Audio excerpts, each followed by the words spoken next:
আমি কখনো কারো চোখে আমার জন্য মায়া দেখিনি। কেউ কখনো আমার পাশে বসে ভরসা দিয়ে বলেনি এত চিন্তা কিসের, সবকিছু একদিন ঠিক হয়ে যাবে। আমি তো আছি বোকা। কেউ ভাবেনি কখনো আমার বিষয়ে।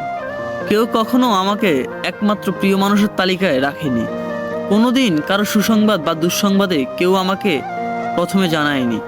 গানের লাইনে ভুল করে আমার নামটা গেয়ে ওঠেনি। আমার এমন কোনো বন্ধু নেই যে কিনা আমাকে অনলাইনে অ্যাক্টিভ না দেখলে অস্থির হয়ে যাবে। ঠিক আছে কিনা জানার জন্য উতলা হয়ে মেসেজ দিয়ে ভরিয়ে ফেলবে ইনবক্স, কিংবা ছুটে আসবে ও শহর থেকে এই শহরে শুধু আমাকে দেখার জন্য। আমার এমন কেউ নেই যার আমার পছন্দ থেকে অপছন্দ সবই মুখস্থ।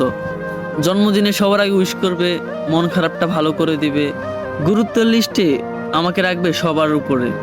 আমি কাঁদতে তার কাঁধটা বাড়িয়ে দিবে যাতে আমি তার কাঁধে মাথা রেখে কাঁদতে পারি, কিংবা আমি কাঁদলে সে বলবে কি রে তুই কাঁদস কেন, তুই কি এখনো ছোট।